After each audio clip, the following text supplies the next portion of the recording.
ایک نوجوان اسی محبت کے چکر میں باپ رو رہا تھا کہ مولانا بیٹے نے خودکشی کر لی. پروفیسر، باپ پروفیسر، دین کا کام کرنے والا، بیٹا 16 سال کا بچہ خودکشی کر لی. کتنے کیسز آپ کے یہاں آتے ہیں؟ کوئی نشے میں چلا جاتا ہے. کیوں؟ کیونکہ اس نیٹ ورک کے اندر اگر آپ فکری تربیت نہیں کرو گے نسلوں کی، اس کو بتاؤ گے نہیں بیٹا جو کام کر رہے ہو اس کا انجام یہی ہونا ہے، اور آپ ہو یا کوئی اور ہو انجام یہی ہوتا ہے. مرد کیونکہ ارادے کے اعتبار سے مضبوط، یہ پیچھے نہیں ہٹتا. عورت کیونکہ مزاج کے اعتبار سے، ایموشنز کے اعتبار سے، گھروں کی مجبوریوں کے اعتبار سے کمزور ہے، مینٹلی یہ بہت آگے نکل جاتا ہے، اور آگے سے اس کو جواب مل جاتا ہے کہ بھائی والد نے یہ فیصلہ کیا ہے، رشتہ داروں نے یہ فیصلہ کیا ہے، ہم مجبور ہیں، ہم رشتے کو کنٹینیو نہیں کر سکتے. یہ یہاں پہ مینٹلی پاگل ہو جاتا ہے کیونکہ اس چیز سے باہر نہیں آ پا رہا. ابتدا کیا تھی؟ راستہ غلط. معصوم فرماتے ہیں کوئی بھی ایسا کام نہیں جو حرام ہو، حرام کا اینڈ بند گلی ہے اور کچھ بھی نہیں.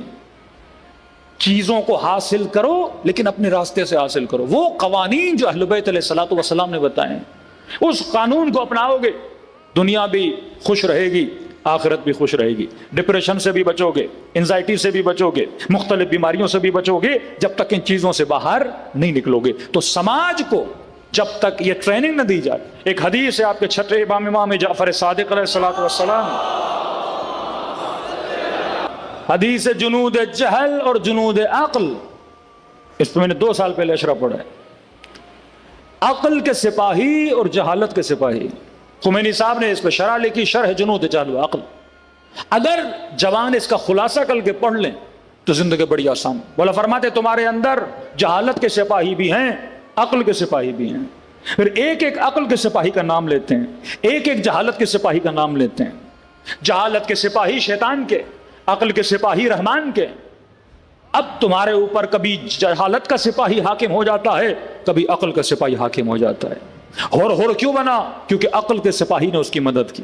قاضی شرح کیوں بنا؟ کیونکہ جہالت کے سپاہی نے اسے قاضی شرح بنا دیا. یہ لالچ، یہ حسد، یہ بغض، یہ غلط راہ و روی پہ جانا، یہ کھارے کس کے سپاہی ہیں؟ جہالت کے سپاہی ہیں. ہمت، حوصلہ، حلم، تقویٰ، صبر، زبان پہ کنٹرول کرنا، آنکھوں پہ کنٹرول کرنا، شکم پہ کنٹرول کرنا، یہ طاقت کس کی ہے؟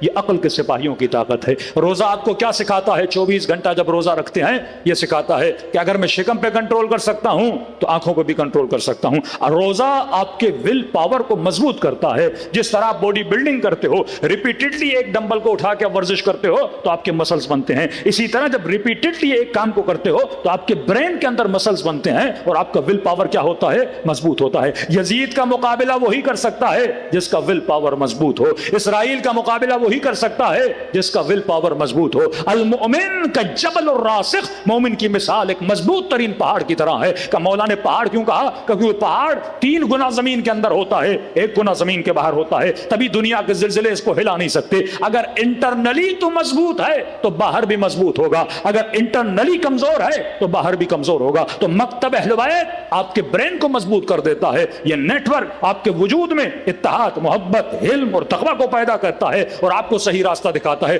اہل بیت فرماتے ہم لذتوں کے دشمن نہیں، لیکن لذت حاصل کرو صحیح راستے سے حاصل کرو. اپنے وجود کے اندر عقل کو بیدار کرو. آغا نراکی کا بہترین جملہ فرماتے دنیا کی کوئی ایسی لذت نہیں ہے جس کی انتہا نجاست نہ ہو. لذت نکاح لو گے انتہا نجاست ہے، کھانا کھاؤ گے انتہا نجاست ہے. کوئی ایسی لذت نہیں جس کی انتہا نجاست نہ ہو. کہ آپ اپنی عقل سے پوچھو ایسی لذتوں کے عاشق بنو جس کی ابتدا بھی نور ہو اور جس کی انتہا بھی نور ہو. تو اگر من عرف نفسہ فقد عرف ربہ، خاتون ہے تو پہلے خود کو پہچانے بھائی میری کیا کمزوریاں ہیں، میں کیوں کسی جوان کو تباہی میں ڈالوں. جوان خود سوچے کہ میں مرد ہوں تو میری کیا کمزوریاں ہیں. کیونکہ محاورہ ہے، کہتے ہیں جب بندے کا شکار ہو جائے پھنسنے کے بعد پھر تڑپنا کیسا.